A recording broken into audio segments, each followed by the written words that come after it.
Sinyukela Eshilo. Sikubingelele Mama Nkosana, sikubingelele mfundisi wami, sikwamukele ohlelweni Eshilo la sikhuphukela khona entabeni Eshilo. Angibingelele sithandwa sethu, ngiyabingelela amaZZ, ngiyabingelela kakhulu eksene egameni elihle lenkosi yami uJesu. Ngokukhethekile ngiyathanda ukubingelela bonke abalaleli emakhaya, ngiphinde kakhulu ngibingelele bonke omama ngokuthi nje Happy Mother's Day. Siyabonga kakhulu sisi ukuthi usukhona la endlini namhlanje. Ngeke ngandlalela kancane ngathi omama abafani. Kukhona umama onabantwana okwazi ukukhuluma nabo, okwazi ukuyala, okwazi ukuqondisa. Kukhona umama ongabaza abantwana bakhe ukuthi baphi, ongazana ukuthi bakhuliswa wobani, badlani, bathethiswa ubani. Kube khona umama okhona kodwa obancelisa upoison abantwana, obancelisa imara, obafaka inzondo, baxabanisa nezihlobo, ozuyibuza ukuthi Nkosi yami imedlula kuyokwenzekani. Khona umama onabantwana kodwa uyakhetha, khona amthandayo, khona ngamthandi, maze baxabana abantwana bezalwa bavundla esiswini esisodwa. Kube khona umama owumama ngaphandle, onconywa ngaphandle, uza abantu betha uma wakhe akeve muhle, akeve right, akeve siza, kodwa izingane zakhe ngasekhaya baningi. Kodwa ngisho laba kuphela sizokhuluma nawe, sokhuphukela entabeni nezinkinga zabalaleli namhlanje. Usiphathele liphi izwi namhlanje?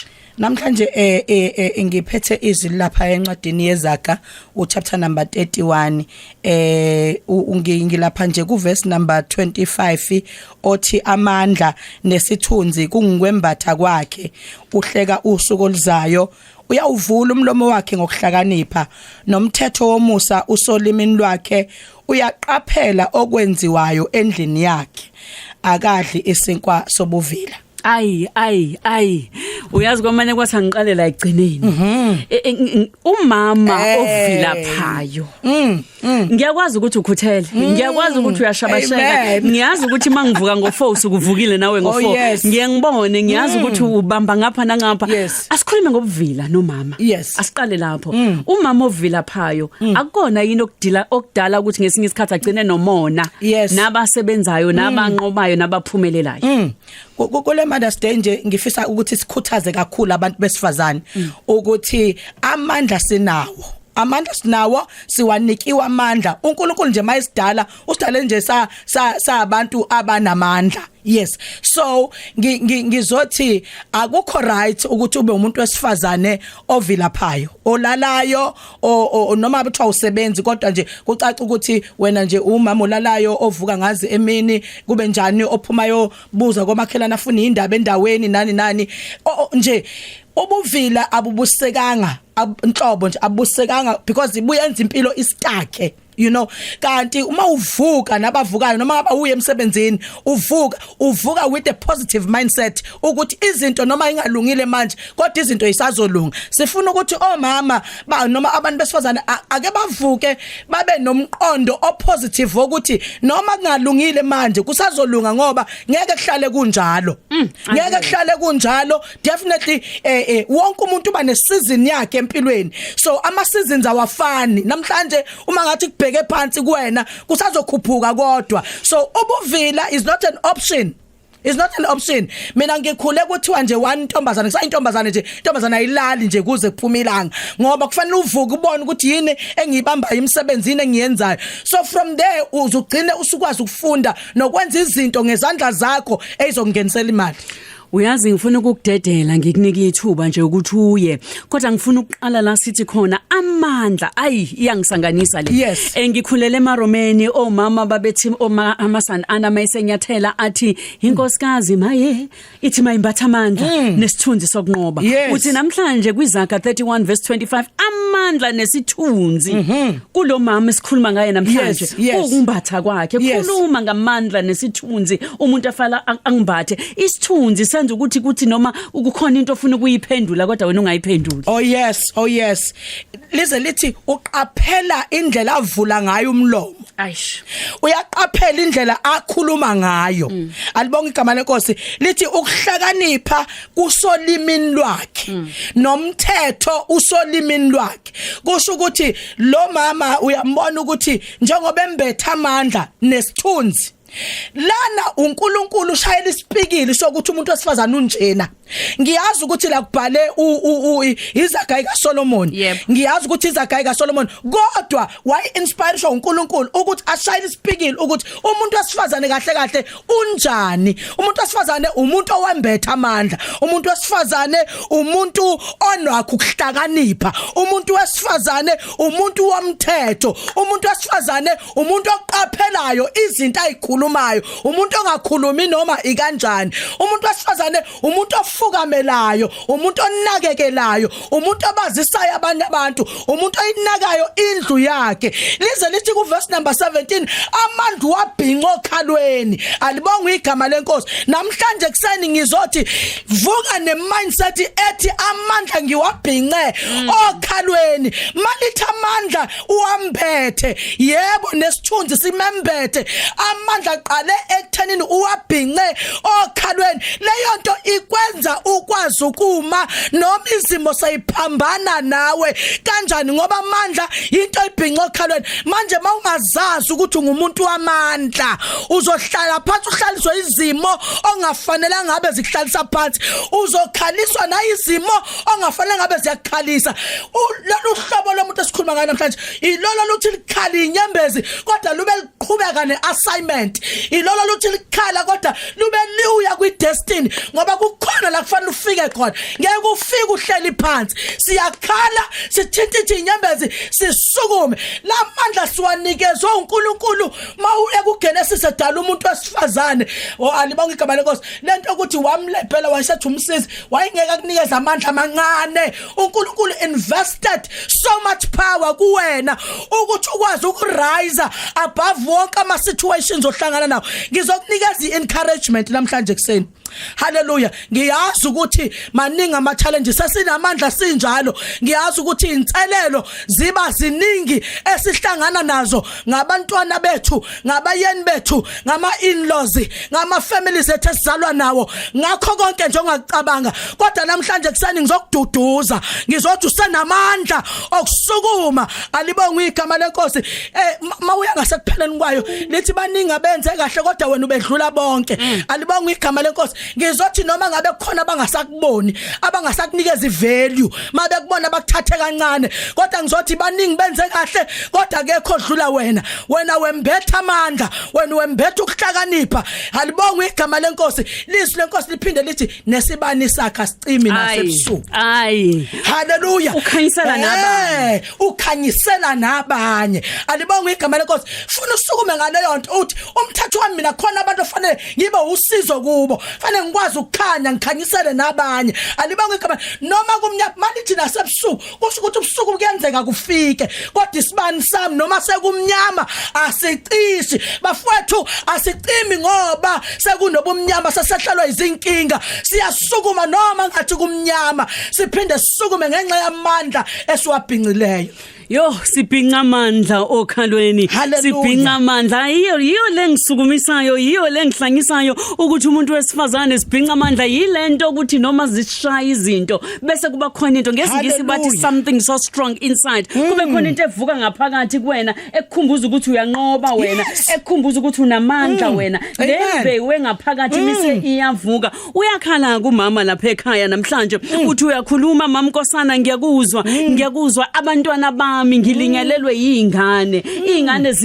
zibukisa ngami endaweni sengiphelelwe nayigama lesithunzi okhuluma ngaso sithi ubaba kwala ekhaya kangazi ukuthi ngiyini mina ngenze njani ngifuna kusasa ukuvuka ngishintsha ukucabanga kwami ngishintsha ukwenza ngifuna ungibatha nami lamandla enithi niwambethe ngiqalaphi lalela nje Alexander nje vele uvuke ukuthi ngoba sise radioweni kuba ubuza ngibona bengizosukuma ngikumodelele vele uvuke alibonga igama lenkosi vele uvuke ugeze mntakwethu ugqoka ube muhle ngoba sometimes messy face ama challenges lento vele senza siziyekelele you know vuka nje qala lapho nje kuvukeni qale phansi uyithande wena amen ngoba enye inkinga ukuthi thina qala asikakazakhi thina asikakayithandi thina silindele ukuappreciate nokubona kuyatholakala abanye abantu kodwa thina singakaqala ukuzithanda thina ngizo encourage into ukuthi self love ibalulekile ngendlela emangasayo qala vuka wena uyithande qala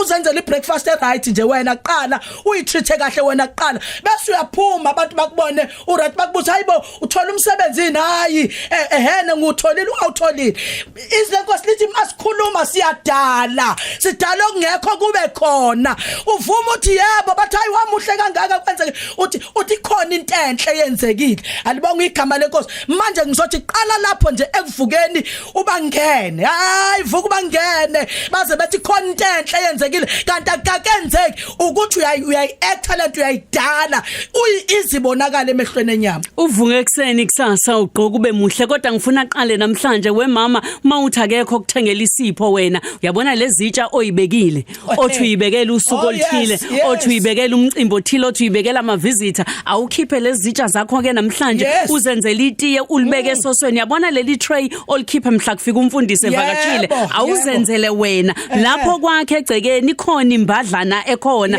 awuyikhe uyifake mingekho ivasi faka amanzi eglasini uyifake uyihlelele wena unqenani nokuphumela egcekeni undlala ithawula lapha phansi uhlale phansi leli plate ozolidla udle lapha kube ngathi kuyi-picnic ngoba uzitreata wena namhlanje lalela wemama Nkosana khona la uthi khona uyanaka okwenzeka endlini yakhe sifunda Izaga bakithi Izaga 31 ivesi esiqale kulona Izaga 31 verse 25 kodwa ilifunde zonke nje lezi Izaga 31 ngifuna lethu uyanaka kukhona umama ongazi endlini yakhe kwenzekani ongazi ingane ifika nini ihamba nini akuthandazo la ekhaya akuxoxo la ekhaya ubona ingane isikhulelwa akazi ukuthi ikhulelwe nini akazi lutho ngomuzi wakhe khuluma nomama ngokwazi ukuthi kwenzekani ekhaya lapho enkulu kakhulu uthinta indaba enkulu kakhulu thina nje singabantu bokufukamela ngiye ngasho njengoba singabantu bokufuna ukufukamela kufanele sazi sinake konke okwenzeka emizini yethu kufanele senze ithuba lokuhlala noma ngabe sibhizi kangakanani kodwa sisenze isikhathi sokuhlala nemindeni yethu asisenze isikhathi sokuhlala nabantwana bethu kuyiphuthu ukuthi ungazi ukuthi kwenzakalani ngisho einganeni zakho kuyiphuthu ukuthi ungazi ukuthi kwala ekhaya iorder yakho imi kanjani fanele uwazi njengomama ukuthi la ekhaya izinto zihleleka kanjena abaya esikoleni bahamba kanjena ukudla kudliwa kanjena nje alibonga igama lenkosi but you need to know ukuthi iorder ekhaya imi kanjani ube nesikhathi sokukhuluma nabantwana bakho yo mama Nkosana sikhuphuke siye Eshilo ngifuna usithathe usikhulekele manje abantwana bakaNkuluNkulu bathwele kodwa thina sithi uNkulunkulu uyasipha amandla okunqoba asikhuleke ukuze simane sivale le namhlanje yokhuphukela entabeni azana amandla amazwi Izaga 31 asikhuleke mama Nkosana sizokhuleka namhlanje egameni lika Jesu funa ukukhuluka nomama wonke nje o discourage uphelwa amandla uphelwa ithemba sizothi inkosi inamandla ikwembathisa amandla isikhanye isibali sakho asiphinde sikhanye futhi vuka wembatha amandla uphakame uNkulunkulu unawe ake sithandazeni baba wethu ongcwele yise wenkosi yethu Jesu namhlanje ekseni naba abesifazane uNkulunkulu wethu ongcwele sikhuphuka nabo lapha Eshilo egameni lika Jesu abakhuphukele Eshilo uNkulunkulu wethu ongcwele impendulo zabo ziyatholakala uhana ngafakaza ubufakazi obude ukuthi kodwa Eshilo ngabuya nempendulo impendulo eyengafananga neimpendulo abanye bake bayithola namhlanje kuseni masikhuphuka sikhuphuka nalabesifazana ukuthi namhlanje abafakaza ubufakazi obusha bathi ngomkhuleko esulalelile ohlelweni namhlanje simbonile uNkulunkulu engenelela eqaqa ibophekileyo evula iminyango evalekileyo uNkulunkulu esipha amandla okuphakama futhi baba wethu ongcwele nabaphukelwa izinhliziyo kulolu suku belapha enhlizweni yabo bezwe amandla bawembathe basukume bakhuphuke njengenkosi lithi izwi lakho uyamnika noyathila amandla ukuthi aphinde akhuphuke njengalo ukhozi namhlanje inkosi bembathise lamandla esikhuluma ngawo bembathise kuyimeko zabo zonke bembathise uNkulunkulu baphinde basukume uNkulunkulu wethu ongcwele yebo baba wethu ongcwele baphakame banqobe eksene egameni lika Jesu haleluya siyabonga baba wethu ongcwele balondoloza abantwana bakho bakho egameni lika Jesu bafihle kuwe banqobela impi yonke emisa ngakubo ngegama lika Jesu Kristu wase Nazareth inkosi yethu amen. Hallelujah, amen. Mamkhosana siyambonga uNkulunkulu ngawe. Ngicela ukusikhumbuza abalaleli ukuthi kambe igama lebandla nokuthi nikhonzelaphi nokuthi mhlambe abafisa ukukuthola bangakuthola kanjani. Yes, siyabonga kakhulu maZZ, siyabonga kakhulu kuba sendlini zomsakazo. Sengizoshiya nje ukuthi ngithola kanjani izolo benginabalaleli bokhoza abaningi lekwaXimba. Ne omama inqwaba yomama sishumayela uJesu khona besincwaba. Ngiyababingelela ke Nconcosi egameni lika Jesu amen.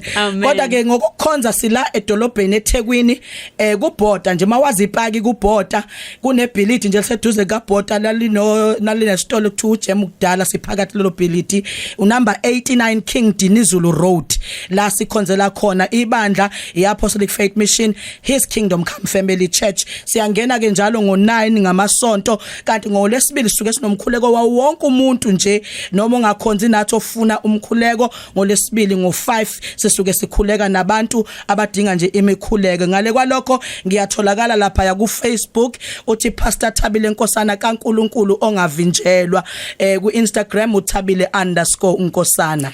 Siyabonga kakhulu. Hayi sengithanda le kaNkulunkulu ongavinjela. Amen. Hayi Nkosi yami, hayi lenkani engcwele le.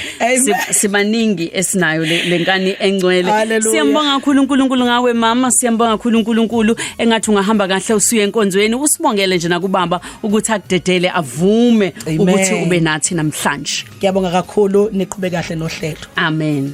Sinyukela Eshilo.